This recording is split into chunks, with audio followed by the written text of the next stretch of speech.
Welcome back to Whiskey Ginger. If this is your first time joining me, thank you so much for joining me. I appreciate it.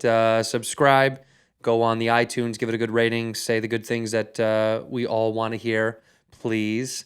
If you're returning, welcome back, baby doll. If you want to come see the Red Rocket Live, I got all my tour dates at andrewsantino.com. Probably going to be right there. This weekend, right now, I'm taking a little time off, a little bit of me time, okay? And the month of February, I'm going to be hitting up Bakersfield, California. I'll be in Vancouver for JFL Northwest.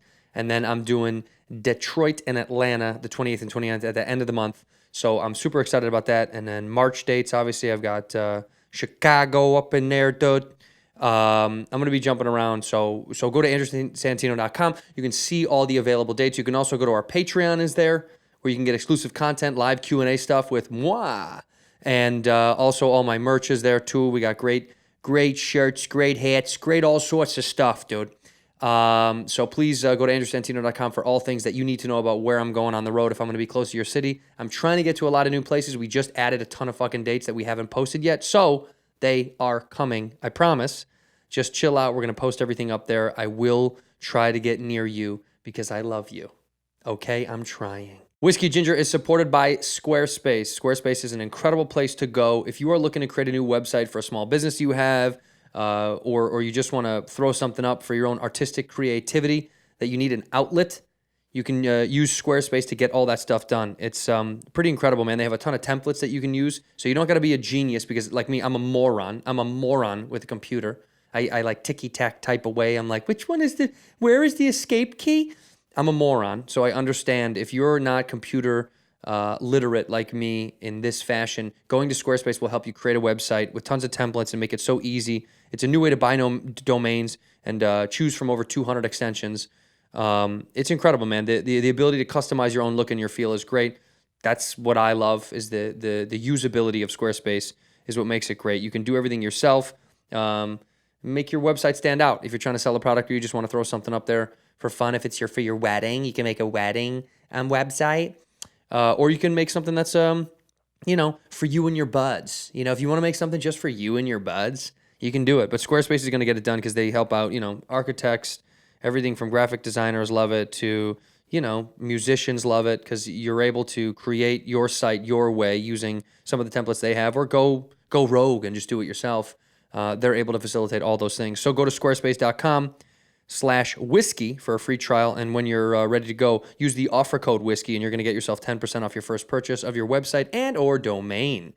It's worth it, I promise. The usability is through the roof. You will love it. Do yourself a favor, go to squarespace.com/whiskey. Use that promo code whiskey when you're ready to rock and roll and throw up a beautiful website. Enjoy the episode. In here, we pour whiskey, whiskey, whiskey, whiskey, whiskey.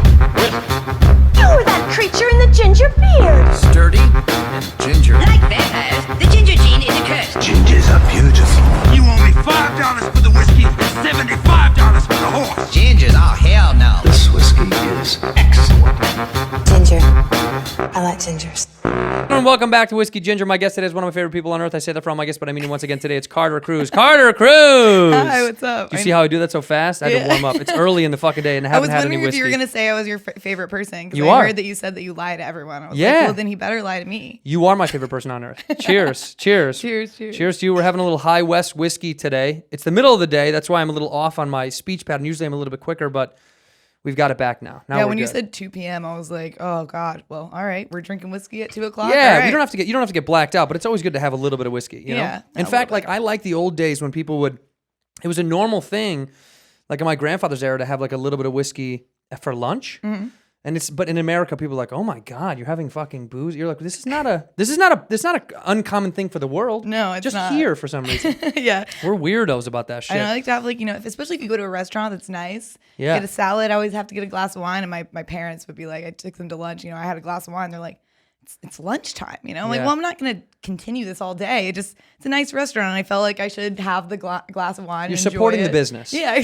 I'm trying to keep them. They're not making money on the fucking food. They're making money on the booze. Right. They know that. All right, let's jump forward. So I do say you're my favorite people on earth because I said that for all my guests, but I mean it.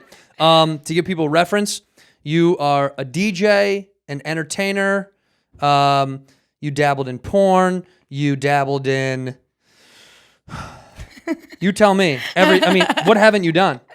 What haven't I done? I haven't But you were like kind of full spectrum had a real entertainment. job. Yeah, fuck that. Fuck real jobs. That's why we're doing this shit. Yeah, exactly. Now you're touring as a full-time DJ, yeah? Yes. Are you completely done with porn? Is that out of your system? Is that done? Yeah, it's kind of one of those things. I mean, I never, it's this weird thing with the business is once you say you retire, it's like, people like, if you stop shooting, people think you're retired, and no other business, like say you took a break for a while. From no one would, stand-up. yeah, no one would be like, oh, if you came back a year later, no one would be like, but in adult, it's very weird. Like if you don't shoot for like 2 months, everyone thinks you're gone. I think because there's a lot of turnover in the industry. Yeah. So I never like to say I'm retired because I don't know, maybe, but it's just not what I'm focusing on right now. I probably haven't shot in like a year, but I was still nominated for a couple awards this year. Hey. Don't know how because I barely shot last year. But That's awesome. Still got a little shout out. You're like so. fucking Meryl Streep. You could do like one scene a year and be like, nominate her, dude. She's that legit. Hey, I actually was called the Meryl Streep of porn. Really? Before. Yeah. That's dope. It was maybe like one of the best compliments I've ever been given. Fuck yeah, right? she's the GOAT. Like to be compared to her is incredible. By the way, I said porn and you said adult. Is adult the PC term? Is that like the new thing people say adult now? I don't know. I don't know. I guess a lot of times when I'm at dinner with people and I just say like, oh, the adult industry because it's not quite as jarring to people. When Yeah. you say porn, people start thinking of like crazy, the images that come into their head are so much more like extreme. So I feel like Yeah. sometimes when you just say adult, it's like not quite as like harsh, Well, because porn seems to have this connotation that's been made up completely by the same people that watch it, right? Like it has this connotation where it's like it's this seedy, dirty, wrong thing, and you're like funny because every fucking person that feels that way is the person that watches. Oh, it, yeah, right? 100%. That's the irony about any of that. Well, there's also like the parallels that like you have as a performer. That we have as performers, like our industry, so to speak, our performance adult industry, whatever it may be, we all have the same feelings of like, I remember first getting into comedy, I was afraid to tell my parents because I was like, they're going to hear me say fucked up shit. Right. They're going to watch me like perform for fucking blackout loser assholes. Like, it's just kind of like there's this weird fear. And then once you get over the fact, because you're like, everyone does whatever they do that they shine the best at. And I don't really care what anybody thinks anymore. But at the beginning, you used to be a little bit hesitant, right? Were you nervous getting into it? I don't know. I was nervous to tell my parents to a certain extent, Sure. but I kind of also just put it on the line with them, like, hey, this is what I'm doing. I told them before because they're nosy as hell. I knew they'd figure it out. So Right. Kinda hard to hide, right? I'm close to my parents. I love them very much. They've always supported me in everything. So, I called them up, said, hey, I know this sounds crazy because, they thought I was going to go to law school and, all this stuff. And I took a different turn in life. And I was like, I'm unhappy and I want to live a crazy life. I want to have experiences and this is going to give me the money and the opportunity and I think I'd be good at it. And my dad's biggest concern, was just like, oh, are you going to get into drugs? I'm like, Dad, I'm already into drugs. So I don't think You're behind the 8 ball, dummy. Yeah. And it was actually funny because being in the business actually really, because I was working every day at 8 a.m. So you actually Right. never really go out or party. So it was actually probably like when I was shooting consistently, it was probably some of the most, wholesome times in my life outside of what I was doing for That's work. ironic right? as fuck. You're like, yeah. no, I just go right to bed after a scene. Yeah, exactly. Well, I think because it's trying, right? It's such a trying thing that I think people don't know about. Like I've spoken to many people that are adult performers, and like they all kind of tell me the same thing, which is like all the human sees at home is this little fucking 2.5 minute snippet or whatever, versus the 12-hour shoot day and all the bullshit that comes along with it. Right. It's the same thing in when I do a TV show, same shit. People are like, oh, it was like this and this and this, and you're like, yeah, motherfucker, we did that 50 times, 2 different ways each time. We had to change it. It got cut. It got edited. So whatever they see is not what really happened. Right. So it's like a draining fucking process. When people are like, oh, get a real job kind of thing. I'm like, I'm pretty sure I work That's just a as job. hard as like Yeah. I've had I've never had a real 9-to-5 job. I worked as a waitress and like those kinds of things. And porn was much more work. Yeah, that's a lot of work, right? It's like, I don't think it's I think it's pretty much a real job. The longest I ever spent on set was 23 hours. No way. I swear to God. Well, is there not a union? Does porn have a union? No, we do not. And See, so you that's do not get fucked. paid a single cent extra for staying Whoa. that long. Yeah. How many people get taken advantage of financially because there is no union? It does happen a lot. I feel like that's definitely it's I will say it's changing with the industry. It's one reason why I kind of wanted to get out of the industry and separate myself from it, because it's evolving in a way that's good for girls, but just wasn't what I wanted to do. Where now there's the OnlyFans, there's the Patreons, and so Right. girls are making so much more money off money they that deserve, than they'll really. ever make off porn. So you'll still shoot because that gives you the name, right? But the girls are making so much more money. So you can turn down shoots. You can say, I don't want to shoot for that person because I know they're going to have me there 15 hours, but you have the financial security to do that. But for me, that, I liked going to set, I like the acting part of it. I have no desire to sit at home and, videotape myself being like sexy on my phone. Like Right. I feel ridiculous. That's a big industry. It's not me at all. That's huge now. Like that's a big thing of this Right. like one-on-one with fans, all that shit. That's becoming part of the new norm, I think. And to be honest, what you said is true. It's like, yo, finally these girls are making the fucking money that they deserve. These websites are making fucking billions of dollars. These companies that are taking, ripping videos, stealing them, reposting them. I mean, really, it's just, the porn is just a microcosm of what happens on the internet where content gets misappropriated, taken, stolen. You know what I mean? Like that's what's so fucking wild to watch is like for the average person, Pornhub is the most free, highly used consumption site, right? Whether or not any of the people that puts content on there are getting paid for it, doesn't care. The consumer doesn't give a fuck. So it's crazy that the girls now have a way to be like, fuck that. We're going to put it out. Pay me. Right. Fuck this. Because genuinely, that's what we're doing now. Like for years, comedians, our only platform was doing stand-up live, getting on the road, or maybe getting on TV for like The Tonight Show or fucking Conan. But like now it's like, oh, this is a new Your platform. podcast, Yeah, you can do other it's things, way better. So it's kind of the same putting thing. the power back into Yeah. the performer's hands, and that's great. It just doesn't really like appeal to me. Fuck but no, yeah, no. it's actually crazy with the whole Pornhub stuff too. It's like when I first was in the business, Pornhub was taboo because they were stealing everyone's content and they Yeah. were putting a lot of people out of business. But then they bought up most of the industry, so the same company that owns Pornhub owns a lot of the studios now. So now they're like, everyone's, but it used to be like, if you signed at their booth, people would be like, oh, like, it was like taboo, Oh, it was like not like Pornhub was like hated, like when I was first in the industry, and now it's like loved, so it's very interesting because they bought it all up. So now like, wow, people money, have to dude, love them. fucking money exactly. rules everything. Well, that's the same thing as like, I have some friends that are professional skateboarders in the skate industry. Nike used to be kind of the butt of the joke. Like Nike was like, get the fuck out of here. It was this, bro jockey shit, and skating culture was always this kind of, especially in the 90s, was always like a anti-authoritative, fuck you, do what we want punk culture. Right. Well, times change, right? Now Nike's probably one of the leading markets in the skateboarding culture. It's just back in the day, if you wore Nike, it was like you're a bitch. Like they got shitted on. And times I didn't even changed, know things Nike changed. was like a skating thing at They're all. huge. They're fucking Really? huge. Yeah, they have some of the most reputable skateboarders that are pro right now. That's crazy. I had Yeah. no idea. I mean, obviously everyone knows Nike's a huge brand. They're but fucking huge. I didn't know their whole skating side of it. Yeah, I mean, there's a young kid named Nigel Houston who's probably one of the yeah, best yeah. in the world. He's probably Nike's golden child. Yeah, I've met him. I know Yeah. he works with my boyfriend's company. Sometimes. word. I think they just did like a little capsule collection of Yeah. like sunglasses or a watch with him or He's the something. shit. So yeah, I've met him before. He's yeah. pinnacle shit. I mean, he's tip top of the skateboard industry. So like guys like him, Paul Rodriguez is a buddy of mine, P-Rod, and he's a Nike kid. I mean, there's a million of them. It's just times fucking change, right? Same thing in our business. But that's what's interesting to say that Pornhub was kind of like the boo-boo of the game, and now they're like, whatever, who gives a fuck? Yeah, exactly. I mean, now they have their award show that like everyone goes to and everything like wild. that, which is I don't know. You should check it out. I'm gonna check it out. I will check it out. I'll check it out. I want to move along to something else, but I do want to let's debunk some myths. I want you to Okay. help me debunk some myths, Okay. right? So here's some bullshit. There's some bullshit myths. You can either say they're true or they're false, right? Okay. Everybody says this. Every girl in porn is sad. False. False.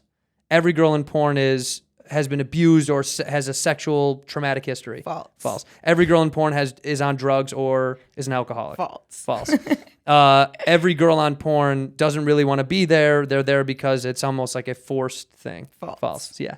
It's actually crazy. It's, some of the most boss ass bitches I've met have been in the industry, and like, I mean, some girls did have maybe a hard life growing up, but then they've used this to make themselves, now they don't have a hard life anymore, Right. and they love it, and then other girls, think about me, I'm from the suburbs. I was very privileged growing up. I went to college.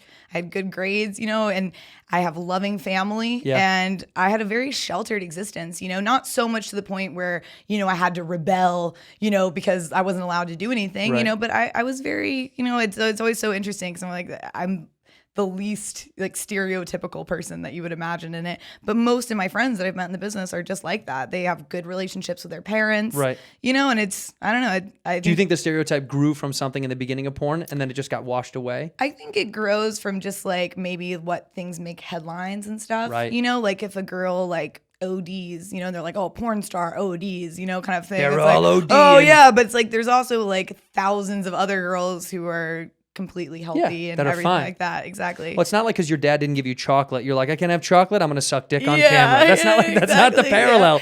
I think it's like for me, and like my dad's such like a feminist. Like, you know, he was always like, you don't need a man to do anything, and he's just never, you know, doesn't, I don't know, he's never like, I think like a lot of dads, like, you know, with their little girl, they're like, oh, you know, you don't want her to be defiled or something like that. Sure. And I don't think like my dad really thinks about like women in the sense that they need to be protected. And Right. he knows that I'm smart, capable. You're a grown-ass woman. Yeah. And he's like, if you're happy and you're successful, like, you know, he has no issue with that. But so I think that's for me why I mean, one of my friends, we always joke about it. It's like we have daddy issues, but not like the daddy issues you think about, but because we have such like strong male role models that our standards for men are like very high, Right, you know, and right. like, and we also like the way I just interesting because we're like, oh, we have daddy issues, just not the way you think. Yeah, know? you got to be a good daddy. Yeah. You got to be a really good daddy to compete with your shit. Right. Yeah. That's wild because I think that like I know enough people in the industry that I'm like, God, all these motherfuckers are like the opposite of what the I guess the all American idea of what porn is, right? Like middle of the country, and not like I'm shitting on them. I'm from there,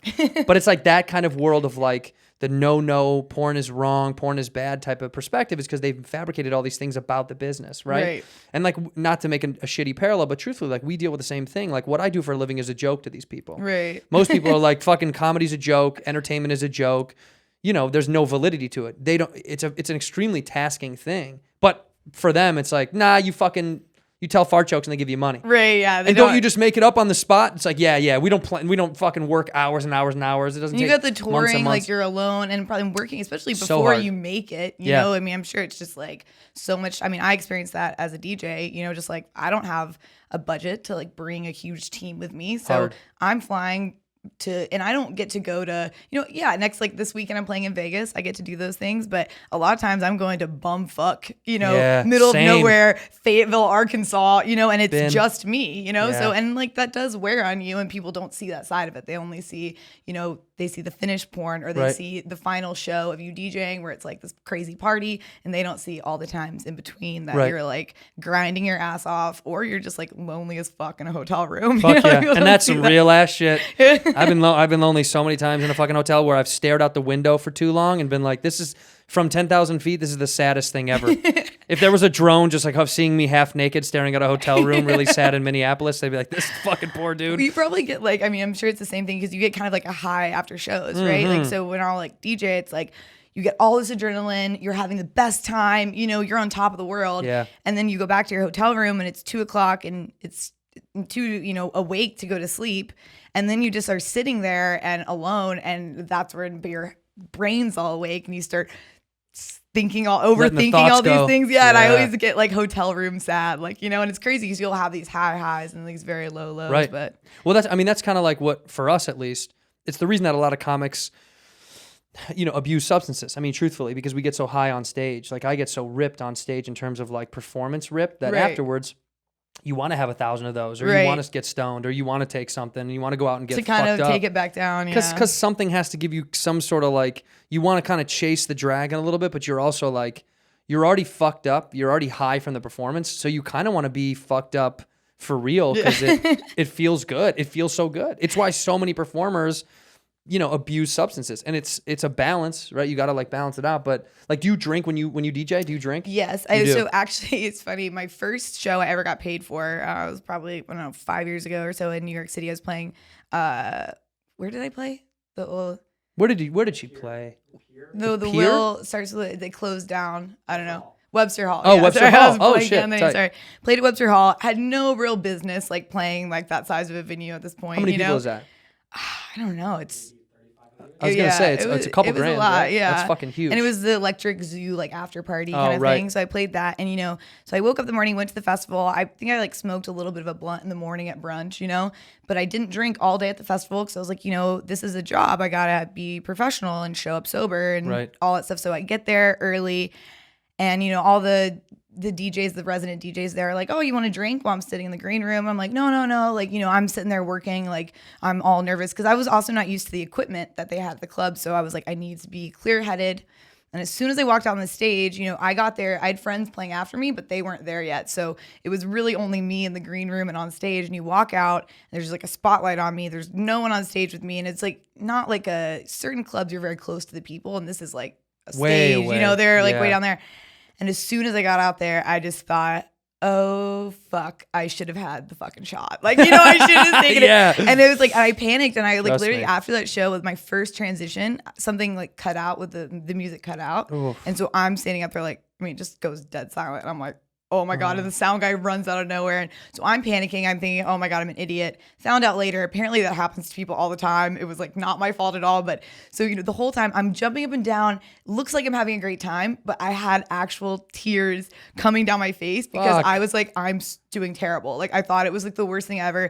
I was packing up my equipment afterward, and I'm texting my manager, and I'm like, I never want to do this again. Like I'm a quit. failure. Yeah. Like, Right. oh my God. I'm like literally, I'm just like crying, like, hiding so no one can see me while I'm putting my laptop and stuff away, just like tears coming down. And like, he was like, everyone's texting me and saying it was great. I was like, oh, like really? But that's when I learned, like, and I think it's like same thing with comedy is like when you have people in the crowd, when people are on that level, like, when I'm playing like a college show or something, everyone in the crowd's blacked out. So if you're completely sober, you're not really on their vibe. And No. as a DJ, since you're going off the crowd and like, if you're nowhere near their level, so I think it's always nice to at least just have a couple drinks. Like you don't necessarily have to get blacked out, but just so you kind of feel what they're feeling. Yep. Otherwise it's like, I'm kind of thinking like, man, I kind of want to like go get food and like go take a nap, So, You're in your own fucking world. yeah, It is true. You got to be kind of on their level. It's like when you walk into a party and everyone's high as shit and they're all laughing about something or having fun and you're not there yet. And like you're angry that you're not there, but also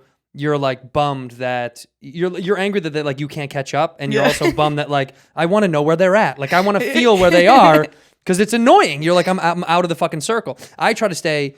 I have a drink or two on stage, either before the show or during the show, just because it helps me kind of maneuver what I'm going through, because otherwise I pay too much attention to them, and like Yes. it just gets too annoying for me to just continue to look at them like you know what I mean? I Like just I'm hate fucking looking well, at it's them. fucking some of their fucking Your faces. stupid fucking Like, faces. just I need kick to them in the shit. fucking mouth. No, sometimes they're just like, people are like they're absorbing it, and they all have different ways of, their faces are so different, the way they absorb things, like the way they take jokes and the way some people like setups more, and like it, when you're kind of like, when you're looking at that, it really gets into your fucking psyche. Yeah. You're like, why does that guy get it more than that fucking guy? And why does that girl know that the punch, like, it's really strange. You start to kind of pick it apart. So like for me, this is, I want to know about you too. Like I stare off into nothing. Like, do you ever make Right. eye contact? Do you stare into nothing?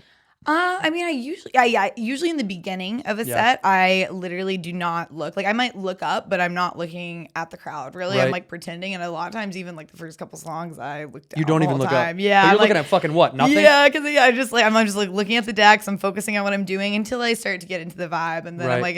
like, now it's obviously a little different. I've been doing it like for so long, but I know in the beginning, my manager would always be like, "Oh, the first 3 songs," like he'd always be like sitting there like all stressed out because like he's like I would just be like so on edge, and then once you get into the vibe, but yeah, it is weird in the beginning, I think, to like look at people, but then especially if I am drinking and stuff, it's nice to like look down there, but you do get into your head if I see one person like on their phone or something. You know, Ugh. I played a festival last summer, and Fucking the worst. so it was like mostly rappers on it, right? And so this is back in my like home state in North Carolina.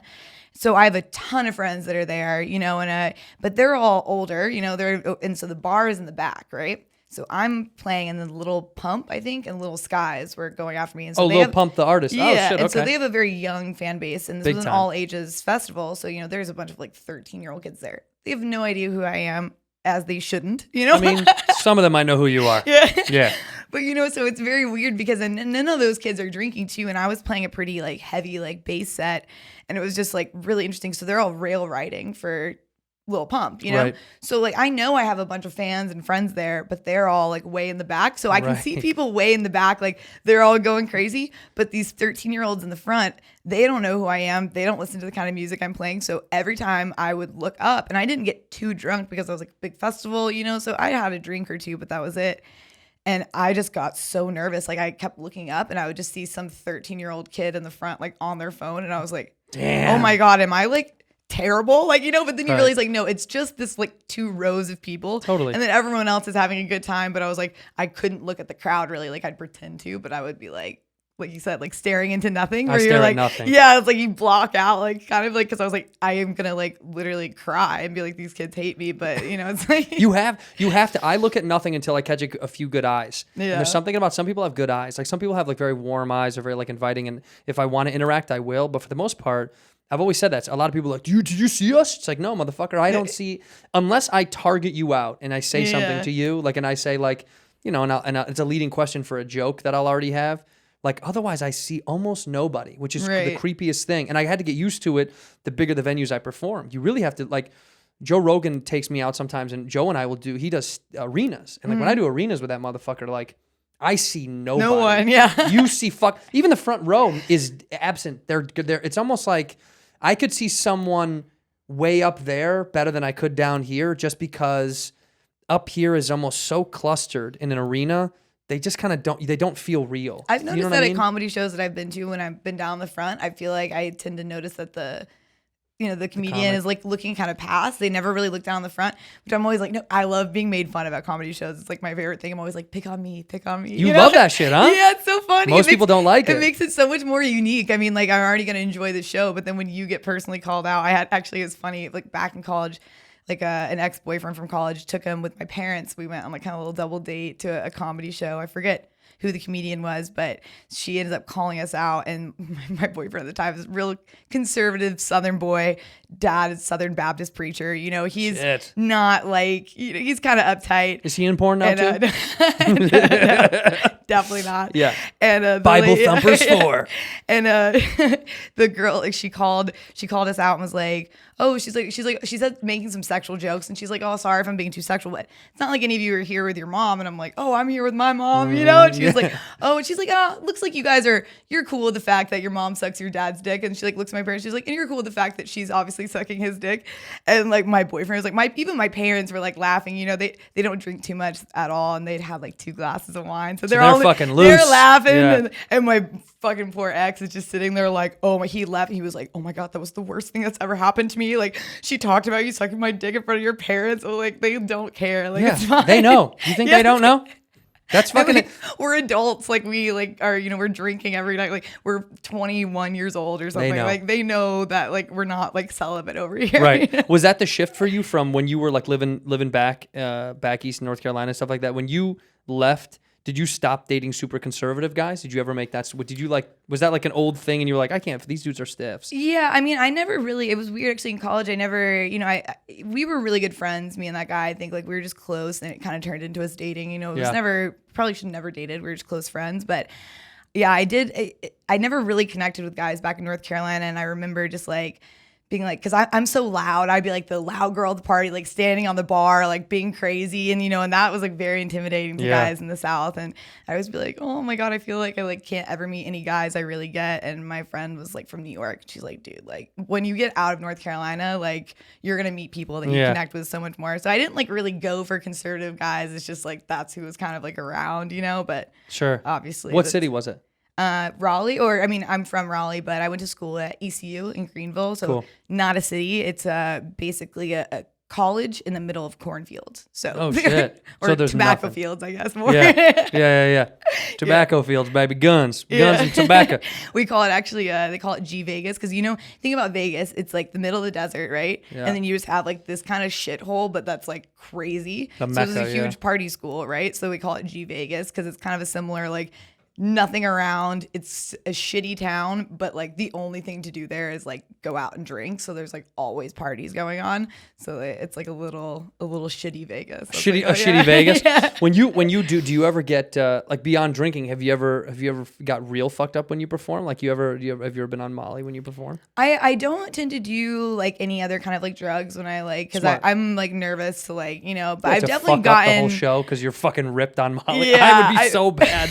Yeah, I used to I wouldn't even smoke weed like the day of because when I would smoke weed, it would make me kind of slow and tired, and I just want to play like funk music, kind of thing. So I love usually funk wouldn't music. Yeah, it's hard to say no to. It's not really my brand. No, so, it's not your vibe. Like, not your vibe. So yeah, I never really do too many. I'll wait till like after if I'm gonna like do something like that. But I have definitely been like extremely blacked out during a handful of shows, but usually the adrenaline it almost acts like a drug for me, where it feels like you have like an upper or something in your body. And so I've had a show down in Tampa, and I had a show the night before, and the promoter had to drive me from Tallahassee to Tampa.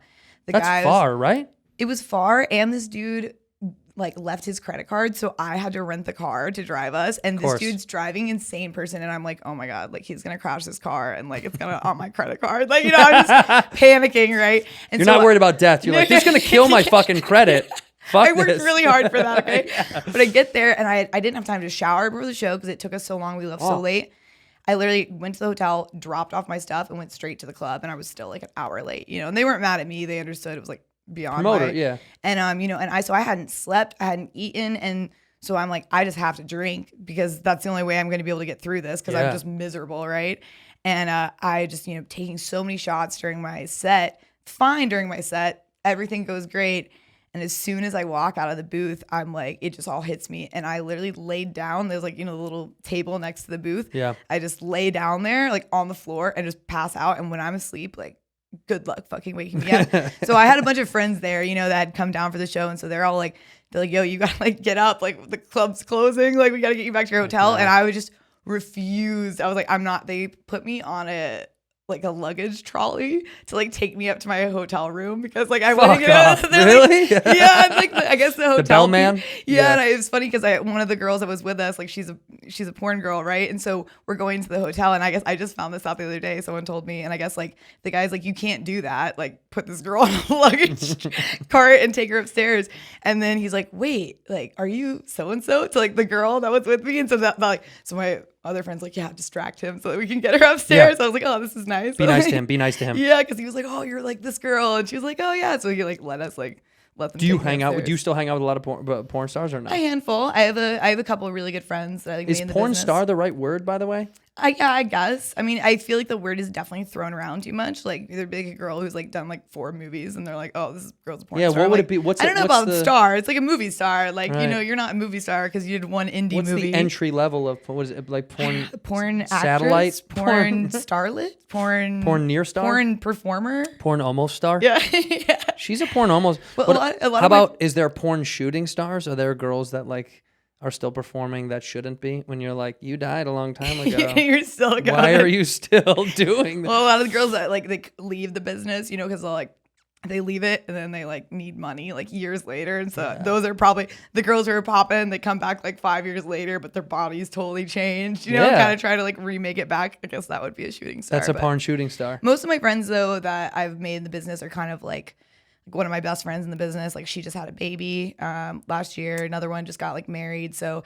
everyone's kind of like they might still do their OnlyFans stuff and like that, but they're kind of moved on from the business. Yeah, because at some point it's interesting. Like when you made a very smooth transition, and like I followed you online. Like I think I got to know you online, and we don't really even know each other except for like this online connective tissue, which I think is so great about the fucking community because I thought you were funny and you were dope, and I was like, oh. And no shit, someone retweeted you. God, I want to remember who it was. But someone retweeted you, and I was like, oh, this chick is fucking funny. And then I was scrolling through your stuff, and I was like, oh, I like your content. You put out really good stuff. And I'm not kidding. Then I recognized who you were. Right. So it's kind of weird. I was like, oh, that's so funny. That's great. That, like, that's good to know because that's like the goal. It's Yeah. like I'm in no way like ashamed of that. I'm very proud of what I accomplished in the business. I like did accomplish every single goal I had for that industry. But I like when people like know me first as like a person. Yeah. And then it's like, oh, and you also did this. That's cool. But if you go in just seeing me as like, you know, this like ex porn star, then it kind of like changes people. Like, well, it people, changes your perception of you. Yeah, it Yeah, for influences sure. people's perception. So. But I mean, but it's interesting because like that's a thing that happens in our business all the time, right? Like I'm doing this new TV show with Lil Dicky, who was a rapper, and now he wants. I love Lil Dicky. Look, he's still a rapper, Okay. but like just like you were saying, like he just doesn't want to only be identified. Like he wants Right. to be a comedic actor, Right. and I think it's a weird duality of like he's fucking hilarious. yeah, he's I'm dope. sure. Yeah, but he wants to not scrub. He wants to rap. Yeah. But like he also wants to be like, oh fucking. You don't want to be. I also do other things, but it's super hard because fans see you kind of one way, right? Like how they receive you. Like even for me, there's certain people that like have seen me on TV do something, and that's all they know me as. And they'll be Right. like, I didn't even know you did stand up. And for Right. me, it's like that's all I care about. Right. So it's really weird. It doesn't matter how they find you, and I've said this: as long as they find you and you like the content, I don't fucking care. Right. But it is hard, right? Like because when I saw you, that's how I knew you, and then I was like, oh shit, that's who that is. Yeah, right. But to be very honest with you, I've been enjoying porn for whatever 25 years now or whatever. I'm admitting it. I've never ever been a dude that's like, I'm gonna follow that girl, and Yeah. I've never like tried to look for the same stuff from somebody. Right. So like I know friends that do, and it always blew my mind when someone's like, "You don't know so and so." I'm like, "Nope." Well, You people would are pass me in the very- street. Anybody who yeah. passed me in the street, I would fucking never know the No difference. idea. Well, I think people, some people are more picky about their content. So, it's like if you find a performer, you really like their vibe, you're Yeah. going to keep looking at those videos because you know that you like them. I get it. But Yeah. for me personally, I don't watch porn really. And Yeah. I like, the only stuff I watch is like that, like hentai, like animated stuff. You like that shit? I love it. Do you really? Yeah, because it's Is so. it where it's blurred out, where like the Sometimes genitals are it's- blurred and shit? Sometimes they blur it out. Not all the time. I think the reason why I like it is because it's so it's like no real person could ever do that. Like, like they're just It's got like monster the- 9-foot dicks yes, and all that. Exactly. And it's like it's so ridiculous, but Yeah. that's why it's a fantasy, Yeah. And especially like so I never really wasn't like I've always been like into erotica and like reading it. Discovered hentai stuff. I like it. It's an occasional thing for me, but Yeah. especially once I was in the business, the first time I ever watched porn was when I was thinking about doing it, and I was like, well, I guess I should like watch some of this to see, like I should check it out. Yeah, and I was Yeah. like, oh, okay, I think I could do that, but I've never really been like too into like watching it, so I don't really get it, but I could understand why you're like, oh, I really like that how this girl like performs. Sure. It like gets me off, so I'm gonna like keep going back to that person. Yeah, but- I get it, but it's the same way. I don't watch comedy. I mean, I live it every single night of my fucking life. So when someone's like, "Do you ever go to the, go to see a show?" It's like, no, Yeah. I would fucking never. This is my job. Like, and also some of these people are my best friends. So like, it would be, it's hard to like want to go see your friend in our work environment because you work with them. Oh, You know what I mean? 100%. Like, I it's think a weird- lot of like girls that I think are some of the best like performers in Yeah. porn that I think are incredibly attractive and hot, and like probably maybe if I was just a regular person be into their content, but I can't watch their porn. I know No. them. Yeah. And even like same thing with the guys, because you worked with these guys a million times, and it was really, especially when you're in the business and like you don't want to like see. Because when you're doing a scene with someone, you're, pretending that this is like a really connected Hot moment. thing, yeah. But when you know that like he says that same thing to every other girl, then it like kind of ruins it in the moment for That's you. funny. So it's like very weird if you're watching it and it's like, I don't know. So I think a lot of girls in the business, some girls I know, they love porn. Like I have a bunch of friends in porn. They like always tell me like, oh, I love your, it's like some of my close friends, they like watch my shit. And it's like so weird to me. Cause I'm That's like, wild. I'm like, I think you're amazing, but I would feel so creepy watching your, Yeah, like- unless it was really casual. Unless you were like eating dinner and yeah, just, right. Like if you're gonna having show me a chat. scene, like, oh, I'm really proud of this kind of thing, but I'm not gonna like sit down and be like, ooh, yeah, like, like so turned on Dude, by dudes, this. when you said dudes have catchphrases, is there a dude that stands out that has like a common catchphrase that made you laugh? Like, because you said that when you said it, I feel No. like you heard a guy be like, No. dude, does dudes have? Because by the way, that's my least favorite thing whenever I watch porn. Because for the most part, When the I guy will talks. dabble in that hentai shit or whatever, hentai, like sometimes, but also some of those cartoons are so weird. They're like, it's just kind of, there's just like murder and they have like animals and I'm always like, what the fuck? It's always like too over the top for me. But like, I like porn that's like really simplistic and kind of probably vanilla in comparison. You know what I mean? Like, just because I'm like, then it's more realistic in my fucking brain. Right. But when guys are chatty or like talk, even when the girls like talk, or when there's so much like fake talking, I'm always like, this is so weird and uncomfortable and phony and like it's hard for me to get into it when the dudes talk a ton. Yeah, Because no. especially if a dude, it's always funny when there's a dude I think that's a who's lot like, of guys. They don't want, it's like, and that's why they have stuff that's like, POV where you can't even really see the guy. yeah, but I don't mind a good storyline. I'm cool with the storyline. I just don't want it when it's like full conversation of you're like, what Good the fuck is storyline? Like, are there really that many great storylines? Yeah, there's some good storylines. I'll watch it at the end just for the storyline. I want to see what happens. I want to know if stepdad is going to be able to pay rent. I want to find out. Why is that a thing, by the way? Why is step a thing in porn? The incest stuff? I don't know, man. It's fucking massive. huge. It came out of nowhere. So I have a whole theory about taboo and all that stuff. Yeah. My theory is that, so I think as like humans in society, sex is stigmatized, right? Sure. We're like not supposed to. So like usually the first time that you got turned on or you were attracted to someone, it felt like wrong, right? So people develop these fetishes, like say someone has a teacher fetish. Probably because like the first time they got like a boner, they're sitting in their class and their teacher is wearing a little skirt and they get a boner. You're 12 years old, right? Yep. And now you're 40 and you still love watching the teacher porn because that's what like triggers in your head. Yeah. So I think the same thing happens with like the taboo where we're trained to like every time you see something that's like kind of hot, it's like you feel kind of dirty that you feel that way. So I think as a society, we've almost like fetishized the taboo of sex, and that you need it to be wrong in order to like it because that's how we've learned to enjoy sex, and I wonder, as our world becomes more open and people, stop stigmatizing sex as much, I wonder if that will almost lead to like at first maybe it will lead to crazier porn, but then I think maybe over time, like, will this lead back to just people wanting to see very vanilla basic stuff because you don't feel any shame about it, so you don't need to feel shame when you watch your porn. Totally. Well, it's super interesting. The psychology of it is wild. Like, think about, to me, it's like some of those porn titles of the step stuff, it's just the same movie they made 4 years ago. They just put a new title on it, right? Mm-hmm. So that tends to be the thing that most people are like, obviously it's so see-through that you're like, this is just a porn that they retitled step parent or stepbrother. You know what I mean? Like, so what it really is saying is that it's not the physical action that's turning us on or turning us out. It's the idea that it's not okay. That it's wrong. That's exactly. Yeah, that's what it really is. People think like when they see that incest is a big, It is a big deal, by the way. And it's like, when people see that and they're like, oh my God, are all these people really into like, I'm like, no, most people who are watching incest porn, they're not like, yeah, I'm sure there's a handful of them, but most people aren't like, oh man, like I just like really want to fuck my stepdaughter and that's why I'm watching stepdaughter porn. Like That's not what it is. It's that it's wrong, and it's not that you would actually ever want to engage in incest or in real life. Like, I mean, think about like the hentai stuff. It's like, for me, it's like the stuff that's happening in there. I'm like, I wouldn't want that to happen to anyone in real life. Absurd. And like that's why I like the cartoon stuff because it's like so separate. Like, actually, I love tentacle like. You do? I love the tentacle stuff. Dude, I watched it. I tried for the first time, and I couldn't do it. There was like a little Japanese girl on a beach, and it was like this monster who had like 9 arms, and it was just fucking her with all these. I love it. You love that shit? That's so crazy. It's like the only thing I get. Like, I'm just like, I love it. And so it's funny. My boyfriend got me like. It's this close to bestiality, by the way. It's like 5 inches away. You're like, it's like not real, so it's like okay. But my boyfriend actually had me. He got me made this like it's like a dildo that is a tentacle. Oh, that's so wild. Yeah, and it's actually really funny because I put it on my like Snapchat or something. I was like, I just got this. Like, what should I name it?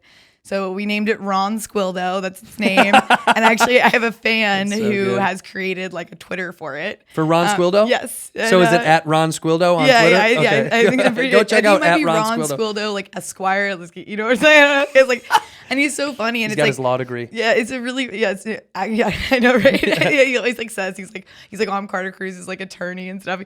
Really funny guy. Like he's been following me for years. Like DM him and stuff like that. But so he tweets at all my friends and stuff. And everyone always thinks that it's like me that runs the account. Oh shit! And I'm like, no, that's like a fan. But that's Ron Squildo. But that's all not my me. friends know him. It's so funny. They're all like, oh, because he like tweets everyone, so everyone's like, oh, like your dildo. I'm like, this is crazy that this tentacle dildo. It's like all my friends know him. Like they're always like, wait, so how's Ron? Like, you bring him places. You're like, Ron's here. I know. I need to like bring him more places so I can give him like content so we can post on the Twitter. 100%. I was just gonna say that it's actually now it's like if it's become a caricature. you almost have to just like feed into it, right? I Like, know you we don't have took a some choice. pictures of it, like with some like next to like whiskey glasses and stuff. So I think like Ron the main Squildo should be here at Whiskey Ginger with us. Next time he'll be the guest. I actually thought about it when I was on the way here because I like brought some stuff for my shoot afterward, and I have like clothes, and so I brought another bag, and I was like, oh, should I have brought Ron? That would have been a fun. Yeah, thing to Ron bring Squildo out. would have been Yeah, tight. I know. Don't ever question that. That's the move. Next Well, that's funny because that is funny how that stuff like takes over. Like now, because the people at Fleshlight, I used to know those people because they used to sponsor South by Southwest, and they made a bunch of like tentacle stuff. And a buddy of mine was like, "You won't believe the shit that they have on that website." And he sent me a link, and it was like people fucking alien pussies and stuff. Now that's like the new shit that people like. They don't want to do the old school shit. It's got to be like the most inventive, free form fantasy. Because I also think with nerd culture comes nerd fantasy sex culture, which is I think that's where that birthed from, and I think more people like it than you'd think, right? Like I just don't think it's like publicized as much. I don't really get like the as a novelty, I get it, but it's not like. I don't really get like, I mean, I guess if you buy like the pussy that's like the alien pussy that you're gonna, like, I get if you're doing it as like a joke kind of thing, but I never really understood like someone's like, if they can really like create that fantasy, like, you're just like jerking yourself off, but you're like, yeah, it's like an alien. Like, you know what I'm saying? Like, I don't really get how that can't works. wait till they really like, come I don't down. like really use Ron. Like he sits in display in our house, it's like, it's a novelty item. It's like, he's maybe been used like Somebody once or does. twice, like for fun, but it's like, it's not like I'm like, oh, I need to bring out my tentacle dildo today. Like, There's a listener right now who's pissed, who's like just putting down their tentacle. That's like, you know what, Carter? I was a fan. hey, I'm not kink shaming anyone. Whatever fuck makes that. you happy, as long as it's consensual and everything. Like you do 100. you, but Do whatever, I just don't get it. Do whatever you got to do with your tentacle fucking. Well, is there right? There's alien pussy, and then there's the tentacle dildos. But do they have like you know how they have the sex dolls now are beyond realistic. They're like fucking creepy. Do they? You think they're gonna have like alien sex dolls too? Probably. Like, is that the future of that I shit? mean, I can only imagine. I feel like the sky is the limit. Yeah. Actually, someone hit me up recently about like wanting to potentially do something like that. I was Make like, you a sex doll? yeah, I don't think I could ever get behind it because it just like there's something that creeps me out about it. Like I have no problem with people like seeing my naked body and everything like that, but it's just weird to me. I don't like the concept of someone being able to buy my body. Like like physically having the like tangibleness of it is strange. I went to some meetings with the company about doing it was like a Fleshlight kind of thing, Right. And I couldn't get over it. I just I think I just feel dirty. I'm like, what about in like 10 years? Like, if I don't want this anymore, but like they have the right to just like keep producing this and selling it to people. And it made me, it's great money. It's like, it's crazy because I was like, oh, I fucking just turned down so much money. Damn. But I was like, I don't know if this is like, it just creeps me out. Something about just being able to buy your body on the internet. In here, we pour whiskey. You remember the good old days when you were just ready to go all the time? Remember when you were a teenager and you were like, dude, I could go 6 or 7 times right now, baby. And now you're in your late 30s and you're like, I just don't know.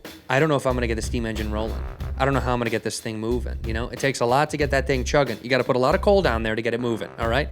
There is a solution. If you're having a little bit of trouble in the basement, fellas, no worry, no sweat, no stress, no stems, no steeds, no sticks. Don't worry about it. It's not that big of a deal. There's a lot of people that face this issue. Millions and millions of men. But I've got the solution for you. Use Blue Chew. Blue Chew is incredible. It's a chewable tablet. Remember Flintstones? Kind of like that. All right, you can take it with or without a full stomach. It is a easy, simple way to solve a tough, confusing, embarrassing solution for many people that you shouldn't feel bad about. It's not that big of a deal, and people somehow have shame. Blue Chew is just like the color blue. It's the first chewable with the same FDA-approved active ingredients as Viagra and Cialis, okay? It's approved. It's all good. It's very safe. You could benefit downstairs a little bit. It's very effective, all right? It's prescribed online by licensed physicians, right? So you're not getting it from the black market. You don't have to go to a doctor's office. You can do it from the crib, which is really, really nice, man. I think it's cool. The stigma should be gone. Many men need a little extra push, okay? Some people need some more horsepower, all right? Sometimes, you got a big old machine there and you need a little bit more torque. Blue Chew's gonna help you get that torque revved up a little bit so you can get that motor running, baby. Do yourself a favor and go to bluechew.com and get your first shipment for free when you use my promo code WHISKEY. You know how to spell it. And if you don't, come on, dude, what's going on? You good? Just pay $5 for shipping. So go to bluechew.com, and that's blue, B-L-U-E, like the color chew, C-H-E-W. If you don't know how to spell that, that's your fault. .com, bluechew.com, promo code WHISKEY to try it for free. Just pay $5 for shipping and handling. Totally worth it. $5 is worth getting the red rocket fueled up. Back to the episode. Ginger. I like gingers. Well, your creeps me instinct was out. right? Like, I feel like you're right. When you're like, IP is really, there's something about intellectual property that people don't talk about. And when someone has the ability to like continue to make what they want out of you, like fucking, I call my wife the old bag. My fans know that. Yeah, they love it. The old bag, she sent in her DNA to do one of those like 23andMe and all that shit. So she's like, And I told her, I'm like, you're just sending away your blood to a company that has nothing to do with the federal government that could just like own you and just well, make they you. do. And Aren't there a lot of problems with the 23andMe stuff now going on? I mean, a lot of them. So there's Ancestry does all that shit. There's the other thing is there's third parties now that are doing food allergy testing or Right. there's all sorts of fucking things you can just submit yourself for. Microbiome. I know. I Yeah. thought about doing one of those. Don't do but any of that shit. I'm telling that to all my fans.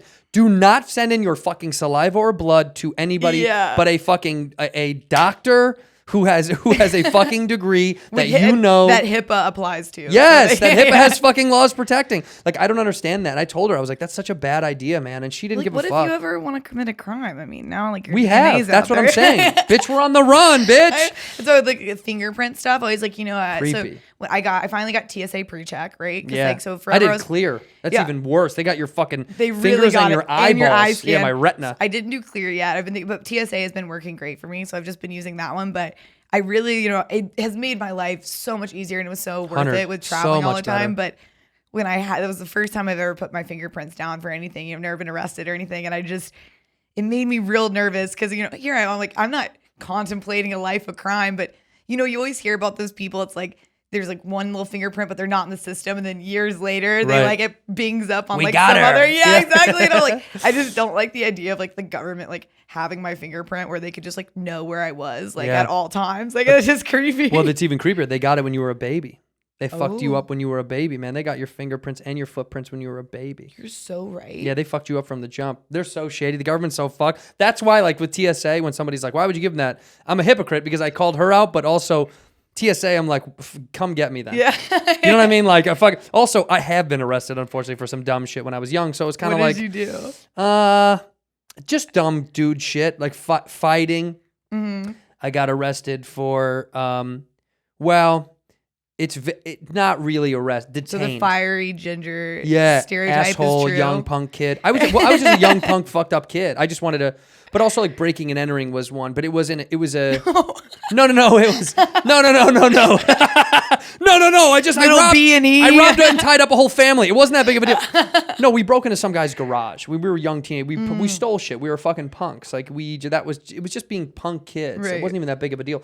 But we didn't get arrested. We got detained. Right. For going Call in- your parents. yeah, kind to of going thing, into yeah. somebody's private property is all it really Right. was. But it was just, but yeah, no, fighting. In college, I got arrested for that. I got arrested for urinating in public twice. I'm such a fucking dipshit. I got caught twice. My buddy had a bar, right? They had a bar down by I went to Arizona State, which is just a nonsense school. And we knew the guy that had the bar. And I was drinking and smoking a cigarette out back and peeing because the bathroom was full. It was slammed. It was packed. So I just went out back, was pissing and smoking and having a drink. And a cop was like, yeah, do you want to finish the cigarette and the beer or just one of the two? And I turned, and as I'm pissing, I'm like, oh, fuck. Like, and he goes, go ahead, I'll wait. So he let me finish pissing. I got in was nice trouble. of him. Yeah, well, because he was going to take me in either way. He was like, Yeah, you're right. gone, But I mean, he could have been like, oh, put it away now. And then you're like, only got half the pee out. Now you're I'm gonna piss uncomfortable on the myself in his ride. car. Yeah. That's actually probably what he's thinking. He's like, if this guy's like drunk, I probably should like not put him in Totally. my car if he still has pee in him. Totally. I did kind of want to be a smartass and just turn around with my dick out. Like, for a second, I was like, should I just turn around and be like, all right, cuff me with my cock still out? Just because, like, I know I'm going away. But yeah, I got arrested for small stuff as a kid. Like, we just did fucked up dumb Yeah. shit. Never anything big. But you're right. They got me. Now that they got me, they fucking got me. I feel like I've never gotten arrested at all, which is Never? knock on wood. Nothing crazy. And I think I Let's just have get you this arrested sixth- today. Well, Let's do some dumb shit today. I'm ready. I got a neighbor I here I mean, we don't started like. drinking at 2 p.m. So, Yeah. anything's You want to go possible. B&E with me on my neighbor that I don't like? Let's go fuck this dude up. He's so annoying. I've never I have kind of like a sixth sense about these things. Like whenever, especially in college, I had a fake ID. I'm out every night drinking. And But always. you're a good looking girl. By side note, like if you were ugly, You're not getting into anything. Let's be real. Like dudes don't get into shit, and ugly girls don't get into shit when they're under 21. At my college, it was like pretty much they didn't give a shit. Like everyone had fakes. Well, because it's a small town, right? Yeah, and I mean, they just want as many people in there as possible. And as long as you have an ID, then it's plausible deniability to them where they're like my ID was real. You know, it was someone else's. The girl looked like me. I mean, how would they know? Right. Yeah, exactly. So like they really didn't give you like a hard time about it because like they're not going to get in trouble as long as you have something. But I just so many times like drinking tickets were everyone I went to college with had like so many drinking tickets. What was that? What I don't know anyone that ever got one of those. What would that be? How much? It's like it's like $500 or so. Basically this it was a crazy scam that I think was going on in my college, right? So basically like there's like it's a poor town. There's like nothing there except for the university. A lot of kids from out of state. So their parents are already paying good money. Tons of money. So I think basically they would focus so much on like, giving people alcohol tickets. And then you go get a lawyer, you pay the lawyer, then they're like, you know what, just pay a $500 fine and then we'll take it off your record. No. People's parents pay it. Of course. So they were just raking in money like that. It was like a money making scheme. It was really fucked up. And but I just always knew I would always just be like, I should leave. And I would leave and then all my friends would get drinking tickets. What? Like, yeah, it was You had the foresight. So I worked downtown at this bar in college and like, I mean, I was under 21 and I would go to work just blacked out. I was a beer girl and it was great. I would just dance on the bar when I would make so much fucking money. Like, and I would just like in tips and shit, like dancing on the bar, like just getting people to like come over and like buy beer. Like even if the bar didn't have a good night, like I had a good night. Yeah, like, they're like, we made $1,000. You're like, I made $5,000. Yeah, so it was good. But so this guy who was like in charge of like all the alcohol cops, right? Like everyone was like scared of him, and me and my best friend both worked there. She was a year younger than me, but I was about 2 weeks away from my 21st birthday, right? And he came into my work and like I wasn't working that night and he like pulled my boss aside and was like, hey, like I know like these two girls that work for you are not 21 and I know that they're like always drinking here and they're like partying. And we were very well known like, in the bar scene, right? So he's like, I know about them and like you tell them like I'm watching for them, right? Like he like wanted to give us tickets. Yeah, he was begging to catch you. Yeah, so I'm like, my boss tells me this and I'm like, oh my God, I'm 2 weeks away from being 21. I cannot risk this. Right. So I'm like, you know what? I'm just not going to go out till my 21st birthday. That lasted about 3 days. I was just going to say. I stopped taking out my fake ID because I knew that was like a bigger charge. I'd rather get an underage drinking ticket than a fake ID ticket. Oh shit, that's right. So I would have 2 X's on my hands, double fisting beers. And I never saw the guy, right? I mean, it was just pure luck. And then on my 21st birthday, I was out and saw the dude. And I'm just like, hey, like dancing on the bar, just being crazy. And he just like shook his head. Like he knew. I was like, crazy. I just avoided that. He's but like, you shady little bitch. Yeah. Like, I got away with. You just had good foresight with cops. Some people have that shit. My buddy Colin in college, we called him Hawkeye Bad Thumbs. That's what we said that was like his Native American name because he had unbelievable vision, also terrible thumbs for some reason. That was just a part of it. But like we called him Hawkeye because this motherfucker, I'm not kidding. We'd be smoking a joint, like out somewhere. And in Phoenix back then, it was still a big fucking deal. Like you'd go to fucking jail for. Like I knew dudes that went to fucking day jail, where they put you out in tents in the desert. Do you ever know about this? You ever hear about this? There was this piece of shit guy. Yeah, this piece of shit sheriff named Joe Arpaio. What the fuck? Yo, this is crazy. So he would put, if you got a DUI, if you got caught with pot, whatever, you'd go have to sleep in the desert in a tent during the middle of the fucking day, and he would make all the guys wear pink jumpsuits as like a degrading thing, whatever, hardcore. Yeah, dude. And he got voted in a fuckload. This dude was in Phoenix for a long time. That's wild. Sheriff Joe Arpaio. They need like a 60 Minutes on that or something. They did. I'm sure they did. That dude was a piece of shit, but he got supported from a lot of the hardcore conservative community. Was like, yeah, teach him a lesson. Like the biggest beef that we had was like in Arizona State, Tempe is like a big town. It's like a small town, big town because of the college. Yeah. But people would complain all the time because it was all house parties, right? No one had. Apartments weren't really a thing back then. Like you lived in a house with 5 dudes or whatever, Right. And people would call the cops constantly.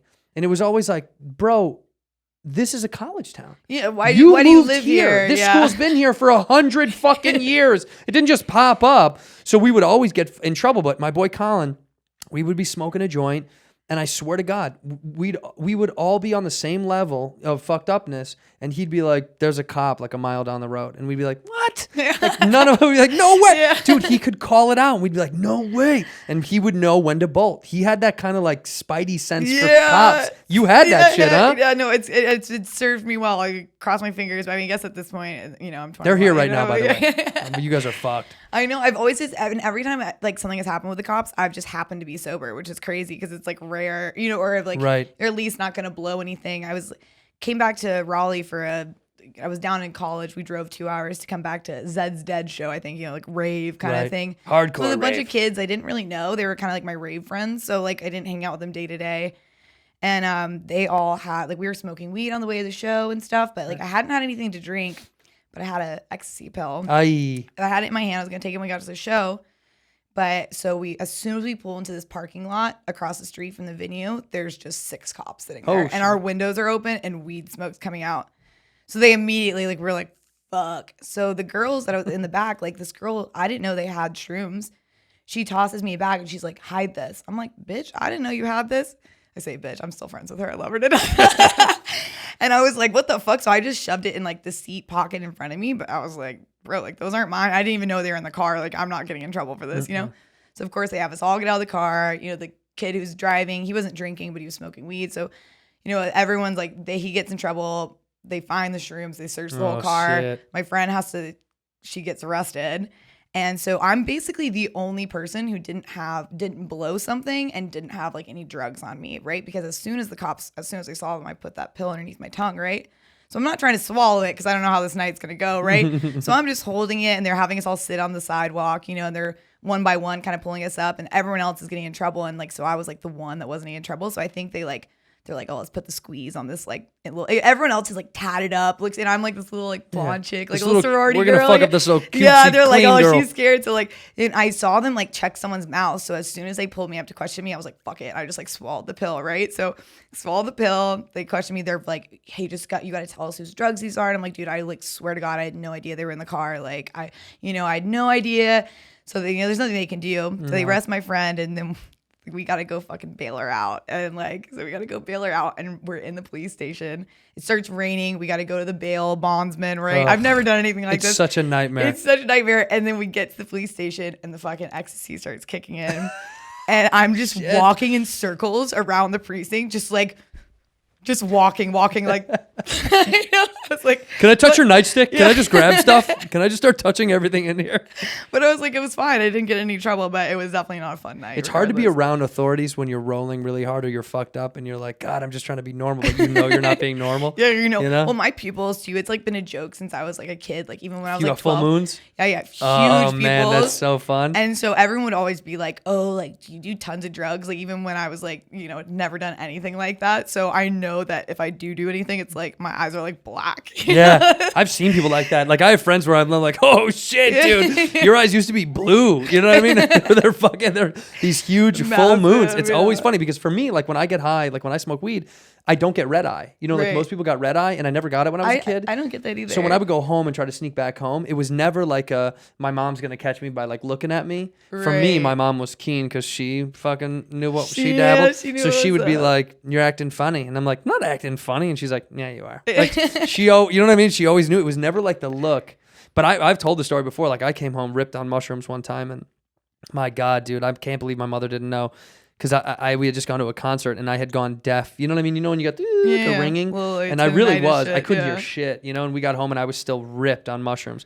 And my mom was like, "What's your deal?" And I was in like by the front of the garage, just like taking off my shoes. I was like, "Oh, I'm not trying to track dirt in here. I was at the concert. I can't hear like you know." And she's like, "Track dirt in here." It's like, what are you talking about?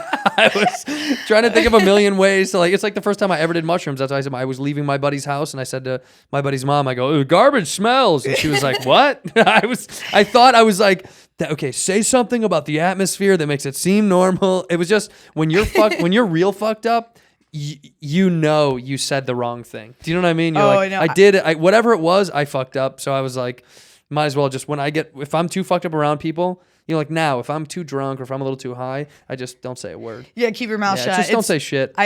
in high school, I just like came home to my parents were watching a movie, and I had like, smoked weed. It was, during high school, we went to a football game.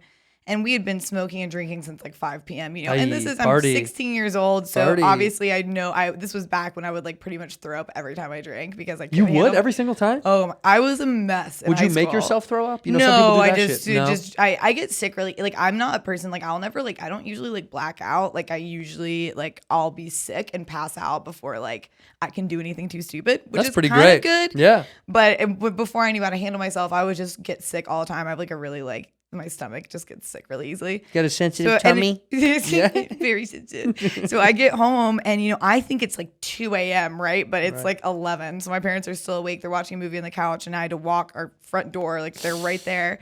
And I mean, I had thrown up in the car, like on the way home. Like, I was already like, I'd been laying on the deck. Like I was like having an out of body experience. Like I was like floating above myself, like watching myself on the ground. And people were like, "Are you okay?" And I was like, really messed up because I smoked me. I had that cross buzz going on. Oh, the cross buzz. So I walk dude. into my house. My parents are there. I'm like, I'm surprised as fuck to see them. Right, I'm drunk as fuck. I'm like, our stairs to go upstairs are right there. So I walk in. I'm like, I've puke on me and shit. My parents are like, oh, like, hey, like, how was your night? Like, and I'm like, oh, like, this drunk girl like threw up all over me, so I think I'm just gonna go take a shower and like go to bed. You threw up right in the floor in front of both of them, and they were like, my dad had to like carry me upstairs. And I woke up at like 5 a.m. and I was like, oh my god, I like crawled to my parents' bed. I was like, I'm so sorry. They're like, it's okay, I just like don't do it again. See, of course it's okay because you're a girl, right?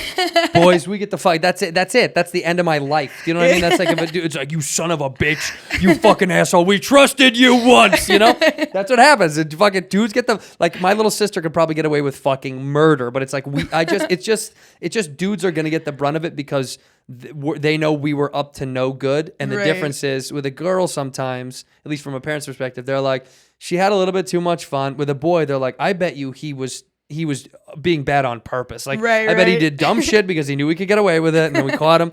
Yeah, I had so many of those instances where I tried to sneak around my parents, but it's so funny as you grow older, right? Like, I'm 36, and like now you look back and you're like, oh, they did all the same fucked up shit we did. It's just, they had to be the waving finger with all that stuff. But that's like going back to what you talked about, like with your dad and stuff, talking about you getting into fucking porn. It's like, just want you to be safe and be happy and feel good because our parents did fucked up shit too. Whether or not we'll admit it or they'll admit it, it's like everybody gets too fucked up. Everyone makes life choices that is what they think they want at the time, whether it's something they really want or something they're just doing for now. And it's like, that's why parents, I think that the lesson for me of that is like, I got to be careful what I do when I have little kids because I fucked up like I did a lot of different shit that some of it I'm happy with, some of it I'm not. But like, you have to fucking swing the bat. It's cool to have supportive parents. You know what I mean? Like my parents were like, go do it, have fun. Never did anything crazy. Never? My dad, I think, has been drunk once when he was like 6. He got into his really? like mom's My dad's drunk right now. I guarantee it. I guarantee he's fucked up. Sorry. No, you're good. Me. I didn't want to like cough right into the mic. It's like gross. Yeah. Thank you. Blow everyone's ears out. Oops. But my dad, like when he was like 6 years old, like got into his like mom's like alcohol cabinet, like didn't know what he was drinking, shit. Got like obliterated, like, of course. And like that was like the one time I think my mom got drunk once in like college on like they're like not big drinkers. So they're like my parents were. They don't fuck up at all. Huh? They like met each other in high school. Like they're into some weird shit. Then whatever you just don't know. Right. They knock each other out when they have sex. Your dad just fucking choking your mom out, beating. I think they have. They've been together for a long time and they're very like loving towards each other. I'm pretty sure they have a fire sex life. So. You think so, huh? Yeah. That's always my biggest worry when I get older. We don't talk about it, but You don't talk about it when you're fucking fair. I'm worried about that myself. Details. I always think about that. Is like I wonder what it's going to be like for older couples because they always say like as you grow with someone, the sexuality itself changes. So your sexual nature changes. So having sex with your significant other might not be physical penetration. It could be just like rubbing each other on the couch watching a movie. You know what I mean? Like sex changes over time. Oh, definitely. So I always wonder about that, what that's going to be like for the future of sex between couples, of me specifically. Like, I'm curious because I'm always like, man, I wonder if parents even have sex anymore or if it's even a thing but then I think... But you can still have intimacy and that gratification without... Totally. Necessarily... Well, I was actually just having this conversation with my girlfriends the other night because talking about like how sex for me has changed a lot. I think like, back when I was in high school and college, it was so much of an adrenaline rush. It was all about you wanted to try things. Yeah. And it was 2 reasons you're having sex. One, because it's an ego boost, right? Like you're like, oh, Somebody like, wants to fuck me. Right, exactly. And you're like, it makes you feel good. It makes you feel sexy and like Right. loved and everything like that. And then 2 was like, that adrenaline rush of like it's something new and exciting. And then now, especially it's like after having done porn and stuff, for me now sex is so much more about the intimacy and like getting off. Like I don't, yeah, every once in a while you might want to do like some crazy stuff because it's like fun. But Sure. now it's like, okay, like I just want to get off and like I want to like spend time with this person. Right. Not so much of like I need this like crazy experience, Yeah. And it's they're both good. There's nothing wrong with either one of them, but I've noticed but when I first started switching to that kind of concept of it, it was kind of like, am I becoming lame? Like, I'm like, I'm here. Do we need to get something physical going yeah, here? and I'm like, no, I think I just like, but I see sex differently now. Now it's like more about, the pleasure and the intimacy and less about that. the wild, like, yeah, whatever the right. perception of like the public that thinks that you're supposed to do the weirdest shit, the most positions. I think, Yeah. I think that's publicly induced. That's It's socially induced. it's a lot of work. I mean, like, yeah, it's a nightmare. Sometimes like, think about like shower sex or something. Like I'll tell my boyfriend, like, Hate I'm like, it. oh, you want to come in the shower with me? And he's like, I mean, we could, or do you just want to shower and then I'll shower and then we'll just like fuck in the bed? I'm like, yeah, you're right. Like Yeah. it's actually better. Yeah, Like it's way like, better. We could do it in the shower, but I think I'd enjoy it more in the bed, to be honest. Way more. It's such a nightmare in the shower. I've talked about that. Shower sex is so fucking. Why am I doing? That's where I go to get clean, to relax. Like, if I want to focus on fucking, I don't want to think about like the water and slipping in position. It's like, When you said your wife's always cold, right? So like, I think it's like, bitch is and always. if- This bitch is always cold. And when you're when you're in the shower and you're wet, and then you get like pushed out of the water, and I'm Freezing. like, no, I need to be in the water. yeah, freezing, and it makes it a nightmare. Shower sex is not fun. I don't know why people think it's fun. It's not fucking as fun as you think it's going to. In your mind, look, outdoor shower sex on like an island somewhere, dope as fuck. Right. Different story. Right, it's a Different story. It's- But in your house where you usually shower, you're like, this is not that fun. Hotel shower sex, like all that stuff is. If Right. you're out of your element, it's fun. But your own regularly, house, no, yeah. it's fucking. It's She stupid. lost my virginity in the shower. You did? I did. Fuck that. How old were you? 16. Yeah, 15. Yeah. Or no, 16. I was 16 as well. Wait, I was listening to one of your podcasts this morning. I think you said that you had sex twice and then you didn't have sex again until you were 32. Didn't have sex till yesterday. No, Yeah. I'm kidding. I'm fucking around. I'm Was kidding. it- No, was no, that no. like a Yeah, real- no, okay, no, like- no. I was fucking around. Okay, no, no, I had- was like, was he being serious? I wanted to ask you about it. I was like, I have No. to ask him that today when I no, get there. I lost my virginity at 16, and the condom broke. Right. Nightmare, total fucking nightmare. But yeah, no, we kept trying. We Yeah. tried all sorts of high school I stuff. was like, damn, that's like really like stuck with you. You're like- No, it didn't fuck me up that much. No, but 16 was shower for you. That was the first time. That's fucking yeah, wild. I was like, I ended up dating the guy. Did you for, like, hate it? No, I mean, like, I was so ready to have sex. I feel like I was always a very sexual person, but Right. I didn't want to just, you're in high school. Most of the guys, I wasn't interested in them. I didn't want to have just like dumb sex with some guy that then I'm gonna have to go to class with and I don't even like him. I wanted it didn't need to be like the love of my life, but I wanted it to be with someone that I did care about and that Sure. it was like a safe environment. So as soon as I like met, like it was like the first guy we dated for 4 years, like through high school and into college. And, I was just like immediately, and it was funny because he was another guy who was real nice Southern boy. Yuppie. And, we've been dating like, a month and I'm like, hey, like just letting you know, I'm like ready to have sex. Cause I'd been ready for a while, just waiting for the person that I was going to do it with. And it like freaked him out because, he was like, oh, he was trying to be like the good guy, and Really? I was the one like, no, like, let's do it. Pump me, you Yeah. fucking idiot. Hurry up, you dummy. What are you waiting for?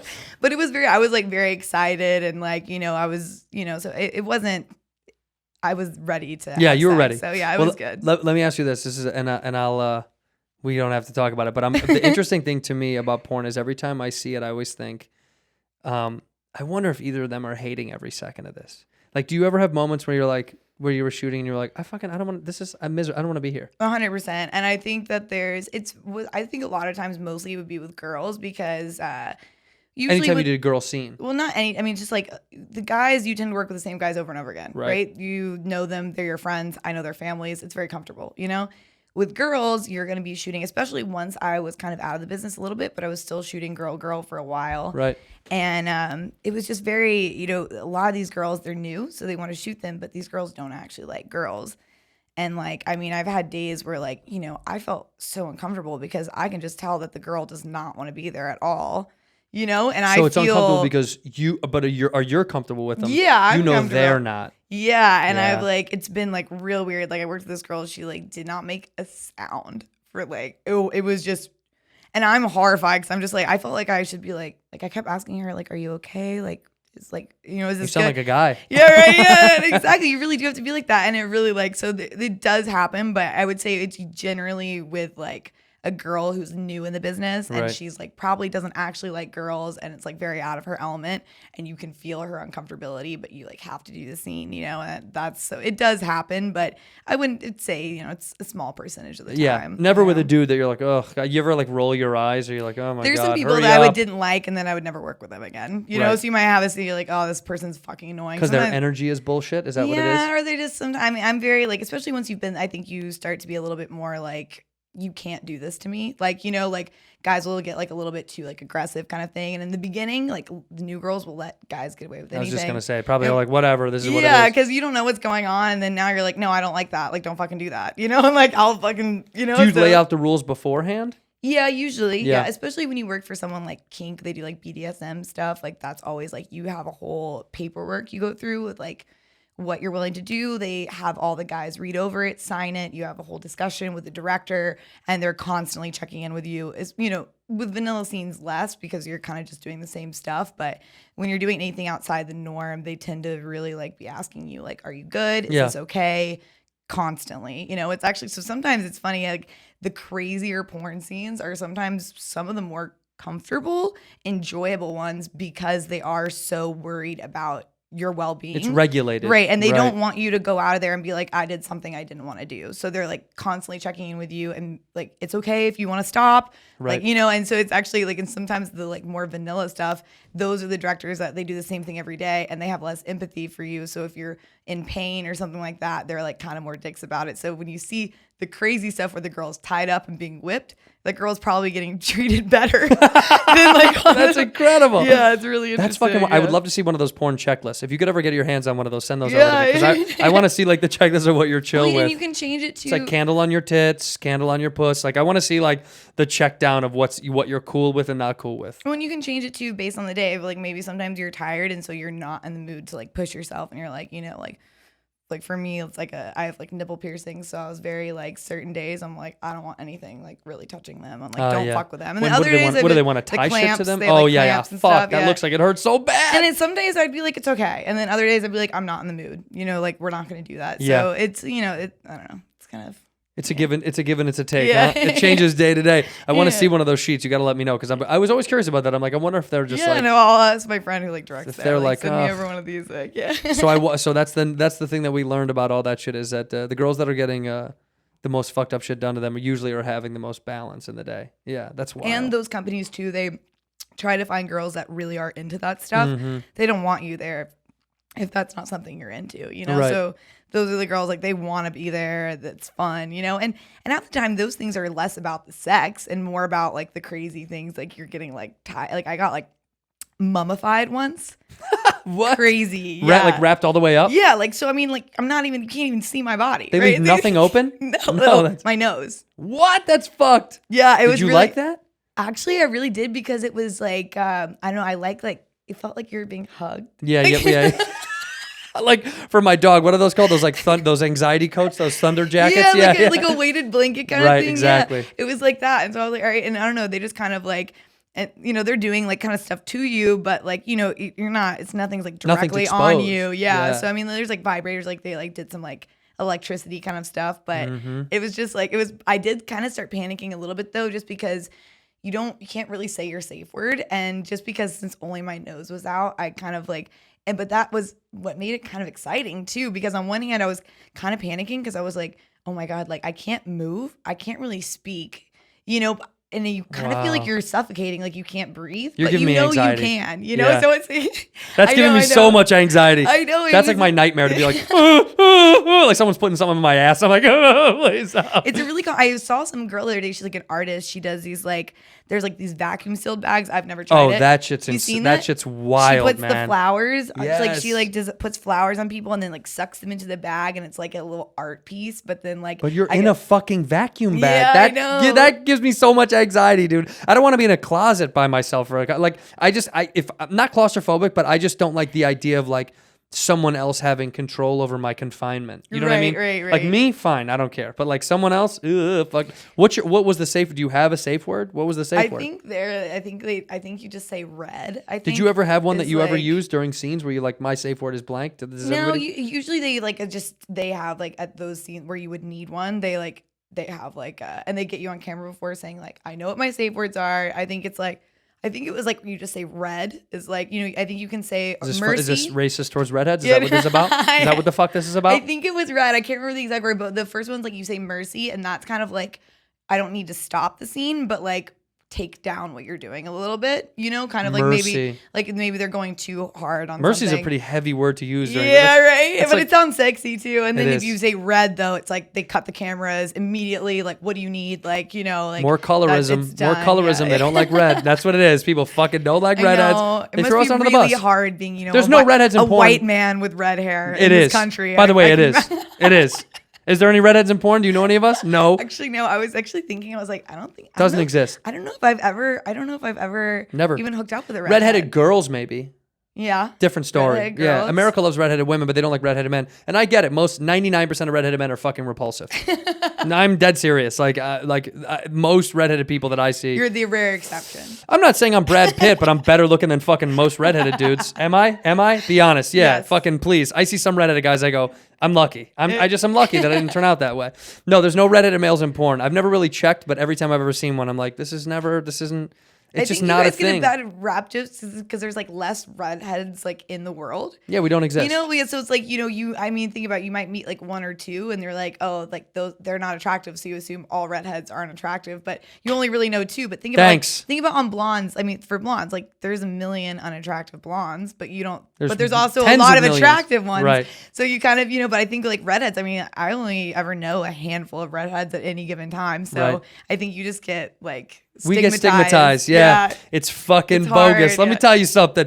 But if they ever do want a redheaded male in porn, you let me know because I could always do a micro penis scene or something like How would that. your wife feel about that? I don't know, dude. We'll have to ask the old bag. No, I don't. You know what's so funny? I could never do. I'd be so scared to do porn. I would be so scared to show my penis on camera because I have such a normal penis. Mm-hmm. You know what I mean? Like it's such a regular, good old fashioned penis. You know, sometimes people like that though because they look at it and they're like, oh, it's like Not small. he's It's like- not big. It's well, like a they're guy. A guy looks at it and they're like, oh, it's like me. Like this is kind of like, because if they're watching Yeah. a scene and the guy is like a 13-inch dick, it's like, well, I could never fuck the girl. Like It's he's annoying. fucking her. But when you see it's like a regular size dick, you're like, oh, I could do that. I do you see know? that. Sometimes when I see porn, I go, that my dick looks just like that guy's dick. Yeah. Like it makes me feel good. Yeah. When I see like dog fart or one of these big black dudes who has like, I'm like, this is You know, your also, tentacle dildo. When they do the reason why too that people don't understand a lot of times why they want the bigger dicks in porn is for angles. So it's like yeah. usually it's not. You're not. It's not the They're not penetration. using the whole thing. Right. It's so that they can open up and you can still see it. Sure. Whereas if you have a normal sized dick, Mine you goes gotta all the be way up in. in there. Yeah. Yeah, It exactly. goes all the way so in. it's not like, so I think people, and I always tell guys this all the time, you know, it actually, this is a funny thing because girls in porn especially, and just girls in general, yes, there are girls who are size queens and there's girls who are like, I only like big dicks. But I will say, I'm in this Facebook group with like 20,000 women in LA, right?